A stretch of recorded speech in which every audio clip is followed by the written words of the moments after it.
Hey, how are you? How are you? I am so happy to have you here with me today. Very, very happy. So, first, we're going to just kind of welcome everyone that's watching or that will watch in the future to the Breaking Bread Village space again. I'm always so grateful for people to come on and share these stories and experiences with us. So now I will let you kind of welcome yourself and introduce yourself to us and yeah, go for it. Hello, everyone. My name is Trayonna Barnes. I just recently, well, let me start with my job title. So, I am a qualified mental health specialist and I work at a community mental health agency in Cincinnati, Ohio. I just graduated from the illustrious Howard University and I am working with juvenile youth in Cincinnati, Ohio. Awesome, awesome. So just to give a little background, uh Treyana, I met you when you were, I mean, I don't even know how old you were. I mean, you were probably in elementary school. Met you when you were young, running around. And so first of all, I just want to just start by saying that I'm really proud of you and just so yeah, I'm just so proud of you and where you are right now and to watch you kind of go through those steps of graduating and receiving your master's is just incredible. So wanted to start with that. And again, I appreciate you for being here. Yes, yes, yes. So let's get right into it. I mean, you, like you said, you just graduated from Howard, and which is amazing. Yes, yes, yes. And so tell me, I mean, kind of, I guess going to why you did it, right? Because it's not easy, right? Dealing with and I don't even want to say dealing, but just partnering, walking alongside other people as they take their journey, right? That's not always easy. It can be heavy sometimes, right? And Yeah. so tell me why you got into it. So, the reason I got into the mental health field is because it was very near and dear to me because my mother, as I began to grow up, I saw her dealing with severe mental health issues, and I felt like she was very misunderstood, Yeah. and a lot of people didn't really understand the challenges that she was facing. So that was the first thing that got me to kind of look over at the field, like, but what's going on over there? Let me let me see what's going on. And like speaking with my mom and seeing how she felt isolated in her conditions really kind of sparked it for me. And what made me want to work with children, because I work with juvenile youth, Mhm. is I grew up in church, a church I grew up in, and I was always interested in working with kids. And then one day they decided to let me have my own vacation Bible school. And it was over. I had so much fun with the kids. And I was like, I feel like I would really like working with kids in the mental health realm. And Sure. I'm talking about, this was like 14 years old. I was like, I really feel like I would enjoy this field. Yeah. Um, so I began to research, and once again, I'm 14. I'm a baby, and I'm like, oh my gosh, what is mental health? What is, Yeah. um, how does that work? And I stayed with the kids, did a vacation Bible school, and what really drove it home for me is my own mental health struggles. Mhm. So when before I went to undergrad, so I went to undergrad at Northern Kentucky University, Mhm. and I studied social work, entrepreneurial studies, and organizational leadership. Okay. So when I went to college, I was sexually assaulted my freshman year. Mhm. After the assault, I experienced depression, anxiety, and severe PTSD. I was isolated. I I wouldn't even look people in the eye. There Mhm. were days where I was just trapped in the house and I'm like, what is wrong with me? And I started to feel some of those feelings that I saw my mom feel. Mhm. And I was like, wow, like I'm very interested in this field now even more, because I'm like, now I get it. Now I understand the the role that mental health plays in people's lives. Like, it was hard for me to do basic things. Like, it was hard for me to shower. It was hard for me to talk with my friends that I used to talk to every day. It was hard for me to, um, I mean, this is another step, but it was hard for me to engage in relationships. Mhm. I mean, all kinds of relationships. Like, I was scared of my brother, and my brother is the closest person to me. Yeah. So after that experience, once I healed and went to therapy for 5 years, Mhm. I was like, yeah, this is the field for me. I'm ready to help people get to the other side of pain the same way that someone did for me. Yeah. Well, I first of all, I want to say that I'm sorry that happened to you, of course. Um, kind of stuff is just tragic and it breaks my heart. Yes. Um, and but the other thing that I'm really proud of you about is I guess regarding the fact that you recognize it, right? And you say, okay, I want to do something about it, right? Because sometimes I think that it's hard for people to even recognize it, especially if they've never seen it before, right? They don't understand because sometimes people don't understand depression, they don't understand anxiety, they don't understand it because it's become such a part of their fabric of their life that they don't realize what they don't know how to name it, right? So I'm Right. really happy that you were able to say, okay, you know what? Something is, I don't, this is not the same. I feel different, of course, quite naturally. Something like that would change you, right? So I want to do something about it. So I'm really happy that you were able to be in that space. So there's so many people that are not able to name it and recognize it, and then also do anything about it. Right. And I've noticed a lot of the times people internalize those struggles that they're having, even though they're 100% normal. Yeah, Even though yeah, psychological distress comes with the stressors of life. yeah, And it's just like a ankle injury, it's just like a broken wrist. You have to go and get help for that, right? So um it's the same thing with psychological distress. And I just, it's really been my goal and my a part of my journey to help knock away that stigma that we have around mental health and help people to see that these are normal psychological responses, and there's people like me that are passionate about this field that can actually help you get through these challenges that you're facing. yeah. Why do you think we still have such a stigma? I mean, people. I mean, this topic that we're talking about right now is not unique to us, right? People talk about mental health, wellness. They've been talking about it forever. Why do you think we still have such a stigma surrounding it? I think that there's still a stigma around it surrounding, okay, so many angles we can come from. Yeah. So Okay. I Yeah. so I will speak for the Black community first, since I'm African American and I know the most about that stigma because I had to study it. Um, Sure. Howard did not play about that. They made sure that we knew and understand and could explain it to other people. Awesome. As far as the Black community, the stigma comes from slavery. Mm, So back when African Americans were enslaved, they were not given the privilege of having psychological issues because they weren't even human. mhm. So we weren't allowed to be depressed because what do you mean this slave has depression? What? Like we weren't even given. So back in the antebellum period, our white counterparts were taken to insane asylums. They Mm, weren't those insane asylums weren't great either. They didn't have great conditions, but sure. black people weren't even given the acknowledgement of having psychological distress. Yeah. And unfortunately, we adopted that same kind of mindset of like, we don't struggle with that. That's not in our community. We don't even recognize depression because it was never a thing for our community in Mm, general. mm.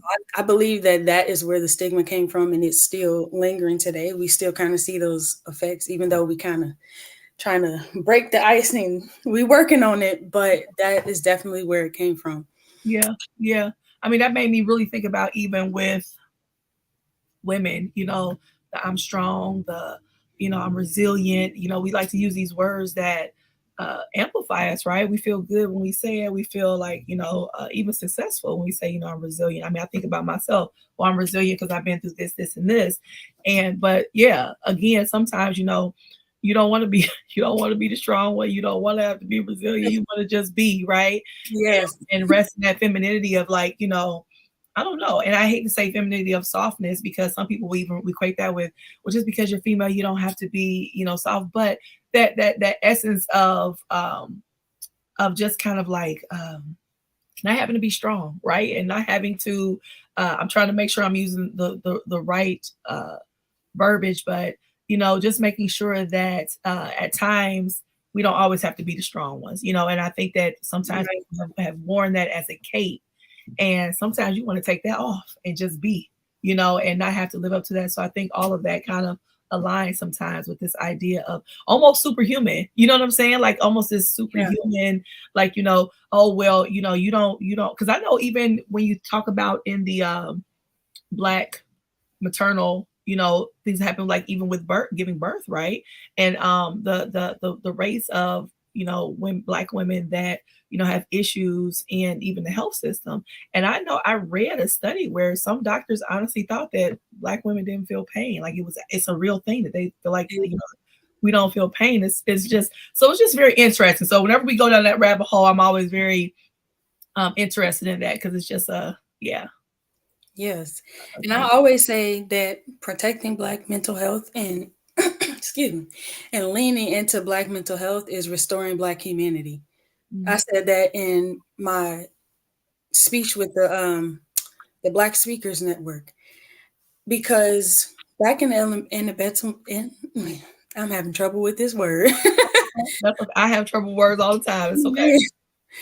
But back during slavery, not allowing Black people to feel, not allowing them to have mental health struggles when they're seeing their cousins and dad and brother being taken away and beaten, and mothers experiencing things like rape, not allowing them to have those normal psychological responses was literally dehumanizing. It took away their humanity. So this, like, again, that rabbit hole, I really dive with Black people. I'm like, no, this is a part of your humanity. Like you said, sometimes you want to take off that cape and just exist. You're allowed to do that. Yeah, yeah, Like, yeah, yeah, yeah. No, I agree, and that's, and again, that's where that question is.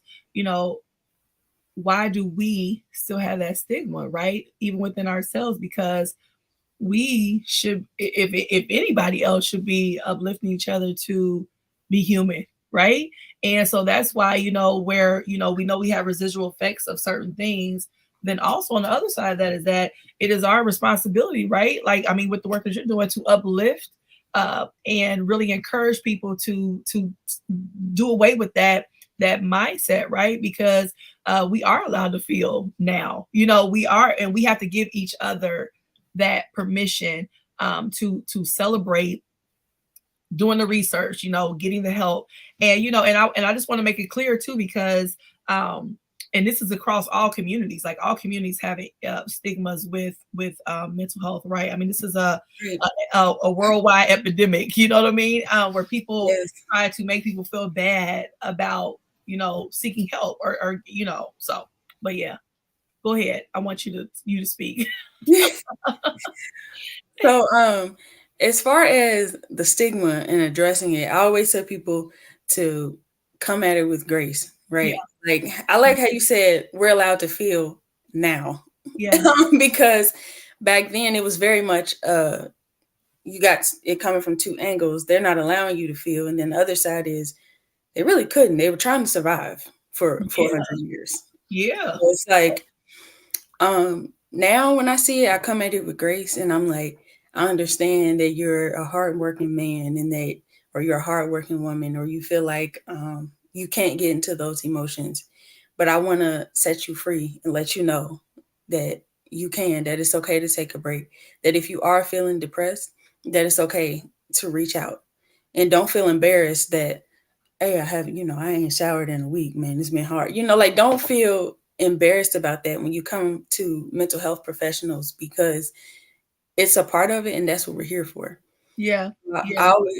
always explain like it's it's years of build up and extending that grace at like at the beginning of the conversation. It Yeah. usually helps break that stigma, but it is going to take probably another 100 or so years to break that down. But I do see it starting to be talked about more, and that makes my little heart excited. Like, yes, Yes. this is what Yeah. we need. Like you said, in between and within all cultures, not just the Black community. Yeah, So I mean, because yeah, I worked with juveniles, and the children that I worked with were mostly Caucasian, right? They were mostly Caucasian, they lived out in a rural community, and I mean, they went through the same stuff in regards to, you know, if a parent was, imprisoned or on drugs. I mean, some of the same things that plague all of our communities, right? And these children just did not have words to express what they were going through, right? What they were experiencing. When you have a child that's 5 years old that's taking care of a 3 year old sister or brother, I mean, that's heavy lifting. And so, very. yeah, being able to really help provide that language to like express, like, this is how I feel today. I'm sad, I'm upset. And then even going beyond that is a huge step for some people, because some people are not even, especially the younger boys, they weren't allowed to feel, right? They weren't allowed to express like they were sad or mad or hurt or whatever. So just being able to even provide that language was a huge step, right? I mean, Definitely. identify it. Uh, so I have two remarks on that. So first, with the littles, I have this book. It's called The Color Monster. I would recommend that to anybody that has small children and you want to teach them how to express their words, their feelings with words. And I use that all the time, faithfully. It is the cutest little book, and it helps kids work through emotions and where to put them, and you can help them um, to deal with them after they can identify which one is which. So the color monster helps with that verbiage. And then secondly, within the white community, we Mhm. saw that the stigma came a lot from church religion. Yeah. Yeah. Um, Definitely, because back during the antebellum period, they were taking the mentally insane and putting them in dark buildings and chaining them to the floor, saying that they were possessed. So And we it's know back then being possessed or mentally unstable could have been a lot of things. It could have been being pregnant. It could have been, pregnant out of wedlock. It was so many different things that different than what we see now, right? right. Yeah. Yeah. And I believe that when it comes to like the more serious diagnosis, it's Sure. that mindset is still there, calling people experiencing psychosis demonic, or saying that people that are depressed are just fighting with a demon. It's like these are actually like scientifically proven. They have chemical imbalances and it's causing these responses. Mhm. So not to put disrespect on like the spiritual world, I'm not saying Sure. any of that. It's just that with these specific like hearing voices, experiencing psychosis can be backed up by science, and there Sure. is a reason that these psychological responses are happening. So I think Yeah. that's very important to point out to people that are experiencing these psychological stressors, or people that have family members that are experiencing it. Like, it may Well, not be a demon. that was my next question to you was, or is, how do you suggest for parents, right, who experience children who are going through different things, and they know something is different about their child, right, based on different tantrums that we call tantrums, or outbursts or episodes, these different words we like to call them, and they have trouble in school or at the house. What do you suggest they do as a first step to getting their child some help, or even dealing with it in the home? I would say first come at it with a calm voice. I realize that calm voice and patience. So I realize a lot with parents, they see it and they're immediately freaked out. And they're like, "What's wrong? What's going on? What are you?" That's not going to help, especially if they're hearing voices. So adding another kind of chaotic voice can confuse the psyche. So coming at it with a very calm voice, just asking things like, and then I say go into get as much information as you can when it's just you and the child and they're at a calmer state. Just say, hey, what are you hearing? What are they saying? Mm, What are you, if they can verbalize, say, what are you feeling, or listen to the things that they're saying, because they'll usually be blurting out what they can hear. mm, Um, Try to keep them calm in the moment, get as much information as you can, and then refer them to a professional. sure, sure, sure. That's always what I say. As tempting as it is to try and deal with it yourself, Yeah. you can't. I would I would not advise that. I would say get them to a treatment team and then become a part of their treatment plan. Okay, okay. Try not do not deal with it on your own. Support your child in the moment, and then the next step needs to be getting them to a treatment team. In the moment, and then yeah, make those next steps. So what about we talked about psychosis and hearing voices. What about children that may have dealt with some type of you know um, abuse, or something that is where they may change, right, the way they interact with the family, how they show up in the family, meaning they start to get real quiet, or they start having these outbursts out of nowhere when before the child was always pretty obedient and just kind of went with the flow, and now they're starting to act out.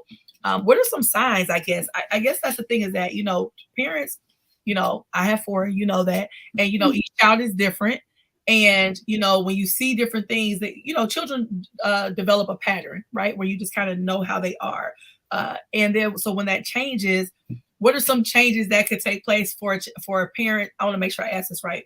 For a parent to say, you know what, something may not be right with that. It's not just like preteen or something like that. Maybe something has happened, and maybe we need to go to the next step to go see someone. What are some signs to look for? Am I making sense? Yes, Okay, yes. okay, So, like you said, each child is different. So the first sign would be being severely outside of their norm routine. So if they're just growing and they're like, I want to be outside more with my friends, that may not, you got sure. to factor in development. But being outside of their routine, if they're usually really sweet and obedient, now they're snapping and they're, maybe cussing at you, they may be fighting more. That is one sign. Social withdrawal, that's Mm, another one. Um, like there's a lot of signs, but these are usually the ones that I see when it's like they are talking back, more snappy, they're withdrawing from everything. Um, you see those signs of like of lower self-esteem. You mm, see that a lot. mhm, And I always just say, if you feel like there is something wrong with your child, or if they're experiencing something, it doesn't hurt to ask. The most they can say is, no, mom, I'm okay. I'm not experiencing anything, even though, kids say, right, right, kids be saying that. yeah, But yeah, I would say ask and go get help anyway, even if you feel like, yeah, you're saying you're okay, but you're probably something's not. different. Yeah, Right.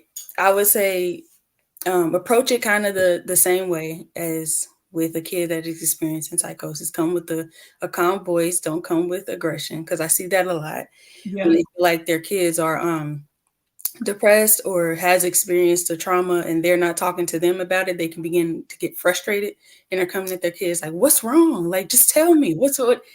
And that usually cause them to withdraw even more. So hmm, I would say come at it with a, a calm voice, ask, if there's anything going on, know you can come to me. Try to, once again, gather as much information as you can. Of when I was talking, they weren't making eye contact. When I asked what was wrong, they said it in a very low voice. They were very still.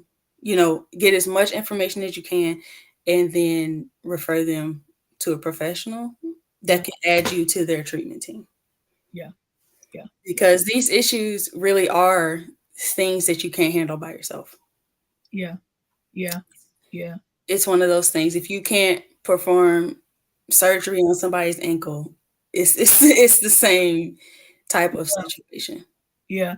And I mean, and I think some of what you said earlier is true in regards to um any type of religious organization, right? I think that is just kind of a part of the fabric of it, where it's this idea that you can like pray something away, or you can almost like wish it away, or kind of release it away, if that makes sense. And Yeah. again, this is not a dig at anything; it's just a reality. I mean, you and I both grew Mhm. up in that, and people grow up in all different type of religious organizations all over the world, and it's some of the stuff is the same type of core belief that, you know, we can just do this because, you know, God can, or whoever the higher power is that people believe in, can just, you know, make Right. it go Like, away. You know what I mean? And yeah. that's just, it's just not true, right, all the time. So I'm not going to Right. take away from anybody's belief, but I'm just saying that sometimes we need maybe that and some out, you know, some other help too. I mean, it takes Yeah, a village, and absolutely. all of this village needs to jump in and help. You know what I mean? Yes, and I tell people it you don't have to stop praying. You can Right, still pray. I tell right. if your part of the treatment plan is to pray, then you do that. Like we don't I'm not telling you to stop praying because I pray myself. Yeah, But yeah, you yeah. also need a treatment team, you need a provider, and you need somebody that can handle that clinical side Right. where if spirituality isn't working alone, you Yeah. could add the clinical to kind of balance each other out. And help each other out, right? It was a Right. lady recently that she went through breast cancer, and she talks about that, and she said her faith was very strong, and was even a little bit challenged, right, when she first got the diagnosis, because in her mind it's like, you know, I've been living this great life, and so why would this happen to me? And I think many people probably go through that, right, where they question, and that's, I think that's a normal thing that people do. But what she said was that she said, I didn't stop praying, but I added in, you know, chemotherapy, radiation, you know, health and balance as far as like health and wellness. I mean, as far as like walking and doing different things, eating differently. Mhm. So it was a group effort of different entities that helped her heal, right? And she strongly believes that. So she said the same thing. Like she said, I didn't stop praying. I just added in some other things to help me along the way. Right. And I always say in the when we talk about spiritual conversations, I'm trying to be, respectful to Oh, everybody. sure, for sure. I hope nobody takes any of this as disrespect. Yeah. Yeah, it's really not that. I always say I feel like this is my personal belief. I feel like God gave me a passion, and I feel like He gave me a gift for this field. Mhm. So when you decide that you're not going to use the gift that God gave me, Mhm. it's kind of like I wouldn't say a smack in God's face, but it's like God gave us these tools, Mhm. and it's like if you want to go the spiritual route, it's like God has gifted me with this and gave me this passion, and you can kind of find solace in that as Yeah. far as adding that to your treatment team. So you can pray and be like, God, send me somebody that you gave that Well, yeah, you the yeah, gift to deal with this. yeah, yeah. That's that's kind of how I feel. Yeah, like people pray over the doctor's hands, maybe that's about to perform Mhm. their surgery, right? I mean, so yeah, so I mean, so yes, so I will leave that there. But thank you for sharing that part too. You know, just for us to be, you know, wise, especially when we're dealing with children. Like that's a big deal, right? To make sure that children get the help that they need, and we don't put um, our personal beliefs ahead of helping our children with Right. all the tools and wisdom that we have. So in closing, I want to ask you, you know, and I've talked to many people about mental health, right? I mean, again, we talk about this all the time because it's so important. We have to keep Right. talking about it, right? And normalizing it. Um, and I've asked this question 1,000 times, but I love to ask it because everybody gives something different, right? Or they may add a little bit of that. But why do you think it's so important for people to check in on it? And I want to just preface it with, everybody's mental health healing journey is not the same, right? Mhm. Some people read books, some people go for long walks, right? It's different steps to this. It's different things, because sometimes for some people, their struggles could have started with, maybe upbringing, right? Getting yelled at all the time or getting whooped all the time. Who knows? And some of their healing pattern was, giving back to the community or I'm just throwing things out, but everybody, when we talk about mental health, they go right to therapy, right? And sometimes everybody's Mhm. journey doesn't look like that. So I say all this to say, why do you think it's so important for people to at least dip their toe, begin that those first steps, get on that journey of mental health as a whole? So I do want to start with saying thank you for saying that mental health, dealing with your mental health doesn't always mean therapy. I mean, as a therapist, I am like, okay, it doesn't always mean therapy. It can mean other things. But I do want to say, because I wrote it down, No, yes, yes. I want to say, I think it's important to focus on and acknowledge mental health and mental wellness in general because it enables, it helps people deal with the stress and cope with the stresses of life. It helps people realize their abilities. So sometimes we can't get to the level that we need, that we were destined or are able to get to because of the trauma that we experienced in the past. That's a So good that's, point. And sometimes you don't even know you had trauma. So that's a whole nother thing. But yes. working on mental health help you realize your abilities. Um, it helps you to live and work well. So Mhm. with those abilities, it helps you to reach the maximum productivity, Mhm. and it helps you to engage and build relationships in every single way. So even with community, so if you're at work, it helps you to engage with your coworkers better. It helps you in romantic relationships and those familiar relationships with, parents, siblings, and friends. So I just think it helps in literally every aspect. And I want to add, in the relationship with yourself, right? Like with you. Yes. That's the part that I think that people miss, is that, they, and not you miss it, but I'm just saying in Mhm. general, right? We miss the fact that if we are no good to us, to like this, like if I'm no good to me, then I'm really no good Yes. to anybody else. So I have to seek wellness within. And again, like I said earlier, sometimes we don't even know we had trauma. It's some things that were traumatic. Right. There's stuff now as an adult that is coming back to me from childhood that I didn't even know was a thing. And it literally just, it came to my brain, right? It's like, Mhm. oh, I didn't even know that, because I don't know if I suppressed the memory. I don't know, and it's so many different parts to that. But so my point in saying that is that sometimes the way that we respond to people, respond even within ourselves, different things that our stomach does. Some people that have like ulcers or always are in pain internally, is trauma Yes. responses, right? I mean, to different things Yes. sometimes. I mean, it could be, you eat terrible. That could be a whole other thing too. But I'm just saying, like, some of the stuff is, old things that we suppress or have learned to react to a certain way based on something we don't even remember, right? Or we didn't realize impacted us as much as it did until something happens. And then it like we have this response, and it's like, oh wow, I didn't even realize that impacted me that way until now. So I say that to say, we also have to make sure we're okay within ourselves. And that's the first relationship that we have to, right? I mean, Yes, begin. definitely.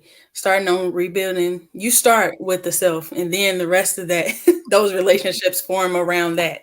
Yeah. So that's, and I like that you said, I think the interesting thing about healing is Mhm. the brain knows what needs to heal. So once you begin healing, the brain might be like, "Hey, you remember this? Like, let's Yeah. let's get this. Let's work on this."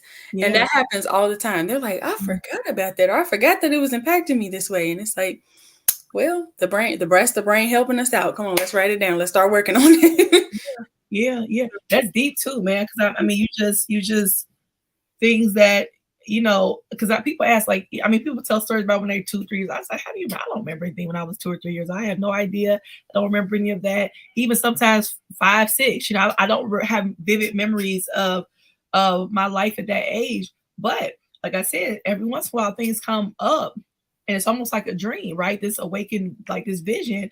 It's like, oh, what was that? Then I'm trying to like figure out, looking up what does this mean when you dream about this or when you think about this and all this different stuff, because and then I see images of people that I know in my life that are in my life. It's like, oh man, I didn't even know, I didn't remember that.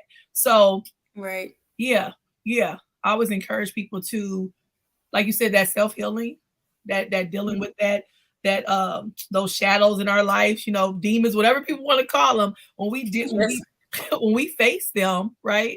It's a lot of stuff that can surface, and we need to be able to use the proper tools to be able to deal with that. Yes. Yeah. See, we said we wasn't gonna go over 30 minutes. Look, it just flowed. Yes, yes, yes. That's how it always goes. You just get, I mean, this is just such a multi-leveled Yeah, conversation, right? It's so many different parts to this, especially when you're dealing with and it's so adult. important. What'd you say? And it's so important. It's so important. It's so important. And I wish that people would get rid of that negative surrounding it. It's like, because really honestly, to me, going to talk to somebody, the same thing as when I call one of my good friends that I really trust and say, girl, I need coffee. Let's go. We need to go sit and have coffee. And we sit there for 2 hours. We talk about nothing. We talk about something. We talk about everything in between. And that's like a healing session for me, right? I feel better. We work through some things. And so and I'm not taking away from people that like are professionals. I'm just saying Hmm. that sometimes you need to recognize when you need that moment to call somebody up and say, if it's your therapist, if it's your whoever, you know what I mean? And Right. say, I need some help right now because I'm at capacity, right? Like Hmm. how you talked about earlier about like for you to be your full productive self. Sometimes when you're overwhelmed with life, you're not operating at you're in your best self, right? So Right. And that's needed too. A good friend that you can go to, yeah, that is not a therapist that you can lean on. yeah. That is also very much needed. And that's usually a part of the treatment plan for a lot of my clients. So Oh, good, good. Yes, because I got a couple that it's like, okay, life is life, and it's and sometimes we just like I said, we just may talk about nothing. Like it may not even be anything in particular, but just having that safe space to like yeah, just those be no matter yourself. what friends. Yes, yes, and not have to put on like not have to try to make sure you say things just right or show up just right and just be yourself is healing in all of itself, right? And just being able to be and not have to worry about anything else. So yeah, Yes, yeah. ma'am. Well, I appreciate you. I appreciate you for coming on. I Thank you for appreciate. having me. Yes, I'm just so proud of you. I'm just so every time saw things about you, like I'm going to this school, and I'm like, oh, and then you would say I'm going to here. I'm like, has it already been 4 years? I couldn't believe it. Like, I was like, wow. So watching you grow into who you are right now is beautiful, and I'm just proud of you. And and I like how you started off with saying that I kind of saw this, right, with your mom, and then I experienced this within yourself, and this is why I want to give back. I think that's so important for us to always reach back. Once we find a tool or we find, we create these gifts like, okay, I see this and this equals this. This is a natural cause and effect. If I do this, I can help somebody else do that. We should always give back Right. that way. Yes, and I definitely intend to give back and stay connected wherever I'm wanted or needed. I'm like, let's go, let's do this. 'Cause And you went back to Cincinnati. You could have stayed, like, in Washington. You could have stayed wherever, and you went back and to give back to your community, right? And around where you are. So I appreciate you. I appreciate your heart. I appreciate your passion and all the work that you do. Thank you so much. Thank you. Thank you for having me. Yes, yes. And we will talk again soon. And I have got to Yes. let me see. Hold on, because I'm trying to end this thing. But my mouse all day has been doing weird things. So now it's on there. So, all right, y'all. Thank y'all for watching. And Trayonna, you can share this Bye. whenever you want to and have people join into the conversation with you. So, all right. Sure. Bye, guys.